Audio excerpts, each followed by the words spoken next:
Assalamualaikum warahmatullahi wabarakatuh. Halo teman-teman, perkenalkan nama saya Jian Ajiani Nurhani. Saya mahasiswa Kimia Tekstil 2019 Politeknik STTT Bandung. Di video kali ini, saya akan berbagi informasi mengenai kimia zat warna dengan menggunakan bahan alam yaitu kunyit. Nah, sebelumnya ini adalah beberapa referensi yang saya gunakan untuk pembahasan kali ini. Dan tentunya juga dari hasil praktikum yang sudah saya lakukan. Nah, yang pertama kita akan bahas dulu mengenai kunyit. Kunyit, teman-teman, seperti yang kita tahu, bahasa lain atau bahasa Latin dari kunyit yaitu curcuma longa. Nah, kunyit merupakan salah satu rempah yang banyak sekali dimanfaatkan. Salah satunya itu contohnya penggunaan obat-obatan herbal, atau bahkan digunakan juga sebagai pewarna alami pada makanan. Nah, tentunya di sini juga bisa loh teman-teman digunakan sebagai pewarna pada tekstil. Tapi apakah worth it atau enggak sih teman-teman? Nah, pasti teman-teman penasaran kan? Kunyit ini tuh memiliki kandungan zat warna di dalamnya. Ini yang menyebabkan kunyit ini tuh bisa digunakan sebagai pewarna alami karena terdapat zat yang terkandung di dalamnya yaitu kurkumin.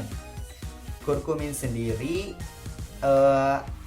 merupakan komponen penting dalam kunyit yang akan menghasilkan warna kuning yang khas. Jadi teman-teman udah dapat nih jawabannya kenapa kunyit bisa digunakan sebagai zat pewarna alami, karena ada kandungan di dalamnya yang bisa menghasilkan warna kuning yang khas, itu yaitu kurkumin. Dikutip dari Jaruga et al. 1998 dan Pan et al. 1999. Nah, ini adalah struktur molekul dari kurkumin. Nah, ini informasi juga buat teman-teman, mungkin bisa dibaca saja. Nah, lalu apa sih hubungannya dengan tekstil? Nah, tentunya tekstil itu berhubungan kain kan. Nah, praktikum yang sudah saya lakukan sebelumnya yaitu diaplikasikan pada kain serat selulosa dan kain serat sintetik. Nah, pertama kita akan bahas dulu nih mengenai serat selulosa.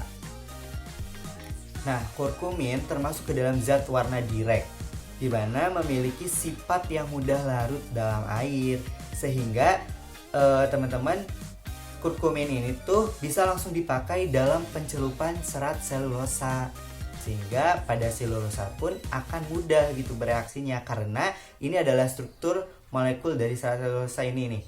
Nah, karena dalam struktur ini kita dapat mengetahui terdapat gugus OH primer pada serat selulosa, di mana gugus ini tuh berfungsi untuk mengadakan ikatan dengan zat warna direct tersebut gitu. Nah, biasanya disebut dengan ikatan hidrogen. Nah, selanjutnya kita langsung ke serat sintetik. Di sini ada struktur molekul pada serat sintetik, contohnya pada polyester. Nah, gimana sih kalau dengan serat sintetik zat warna direct ini? Kebetulan, teman-teman, ternyata serat sintetik itu contohnya nih pada polyester merupakan serat sintetik yang bersifat hidrofob gitu. Karena terjadi ikatan hidrogen antara gugus OH dan gugus COOH. Nah, oleh karena itu si serat polyester ini tuh sulit untuk didekati air atau bahkan didekati oleh zat warna tersebut gitu ya. Pada polyester ini biasanya zat warna yang akan bereaksi dengan mudah itu yaitu menggunakan zat warna dispersi. Berarti ketika digunakan zat warna direct itu akan sulit untuk direaksikan gitu. Perlu adanya bantuan-bantuan atau faktor-faktor lain yang bisa membantu terjadinya ikatan antara zat warna direct dengan serat polyester gitu. Nah, selanjutnya di sini saya akan memberitahu diagram alir dari praktikum yang sudah saya lakukan gitu. Nah, diagram alirnya seperti apa? Yaitu yang pertama kita tentunya persiapan alat dan bahan. Kemudian dilakukan proses pengekstraksian pada kunyit gitu. Jadi kunyit ini dilakukan ekstraksi dengan dua variasi. Yang pertama diekstraksi pada suhu 30 derajat Celcius dan yang satunya lagi pada suhu 60 derajat Celcius. Kemudian dilakukan pencelupan, kemudian pemordanan. Nah, pemordanan di sini tuh dilakukan secara postmordan, karena dilakukan setelah pencelupan itu dinamakan postmordan. Setelah pemordanan dilakukanlah pencucian. Sebetulnya pada praktikum yang dilakukan ketika sudah pencelupan, beberapa kain akan langsung dilakukan pencucian dan beberapa kain harus melewati pemordanan terlebih dahulu. Hal ini bertujuan untuk mengetahui perbedaan gitu, hasil dari variasi yang dilakukan.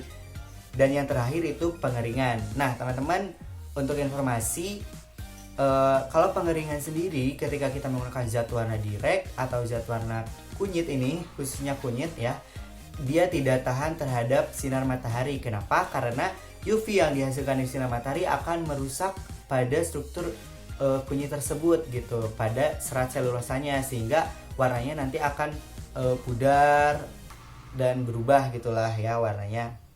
Oke. Nah, di sini saya akan bahas mengenai pengaruh garam. Pengaruh garam ini tuh dilakukan pada saat proses pencelupan, dan seperti apa sih, apa tujuannya gitu ya. Garam atau NaCl ini di sini berfungsi mendorong penyerapan zat warna. Jadi zat warnanya ini tuh bisa masuk ke dalam serat selulosa dengan baik dengan menggunakan garam ini gitu. Zat pembantunya itu menggunakan NaCl ini gitu. Nah, garam sendiri digunakan pada saat proses pencelupan pada kain serat selulosa saja, tidak bisa pada serat polyester nilon. Nah, untuk polyester nilon itu menggunakan asam asetat. Nah, ini merupakan salah satu atau beberapa dari hasil praktikum yang sudah saya lakukan gitu. Nah, ini hasil kainnya. Kalau teman-teman lihat mungkin ini warnanya kok gak ada bedanya gitu ya. Karena ini adalah hasil potretan dari HP, tapi ada data dari hasil praktikum ini. Nah, data ini tuh merupakan secara visual dari mata sendiri. Ketika dilihat, ternyata si ekstrak penggunaan garam ini tuh akan berpengaruh pada ketuaan warnanya gitu. Nah, ketuaan warnanya seperti apa? Di sini sudah saya beri kotak tuh ya, teman-teman bisa lihat. Untuk tanpa garam itu 7 pada angka 7, kemudian pada 1 sendok teh garam itu pada angka 7, dan 2 sendok teh garam itu pada angka 8. Jadi memang warnanya itu nggak terlalu jauh berbeda gitu. Nah, untuk keterangan skalanya sendiri di sini ada semakin tinggi angkanya maka itu menandakan semakin tua gitu kan. Kemudian kita bahas mengenai mordan. Apa sih pemordanan itu, berfungsi untuk apa gitu? Nah, pemordanan sendiri itu meningkatkan intensitas warna untuk sifat tahan luntur warna hasil pencelupan. Pemordanan yang saya lakukan pada praktikum itu menggunakan tawas. Untuk pemordanan sendiri pada proses praktikum itu dilakukan pada kain serat selulosa dan serat sintetik. Cuman beberapa ada yang menggunakan pemordanan, ada juga yang tidak gitu.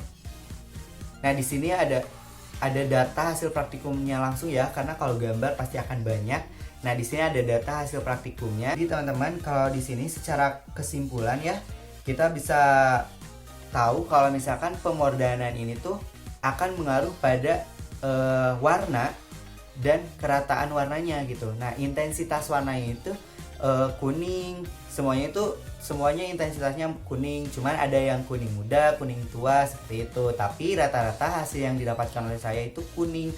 Hanya saja angka persentasenya itu yang berbeda gitu, karena sedikit banget perbedaannya.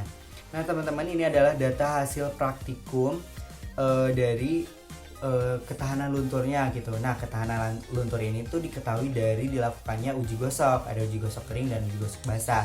Teman-teman bisa lihat datanya. Nah, dari hasil praktikum ini mungkin ada beberapa data yang dipertanyakan gitu. Misalkan, kenapa dia setelah melakukan pemordanan tetap saja terdapat noda meskipun tipis, sangat tipis gitu ya, 4/5 gitu. Nah, di sini yang teman-teman perlu ketahui sekali lagi, meskipun zat warna direct ini tuh dia mudah larut dalam air, tapi dia mempunyai kelemahan juga, yaitu dia mempunyai ketahanan luntur yang kurang baik. Jadi pada serat selulosa sendiri dia akan masih terdapat tipis-tipis gitu. Nah, itu baiklah teman-teman, makasih yang sudah menonton. Sekali lagi terima kasih. Mohon maaf apabila ada kekurangan pada saat penyampaiannya. Dan teman-teman jangan lupa ya untuk terus mencari literasi yang lebih banyak lagi. Wassalamualaikum. Bye.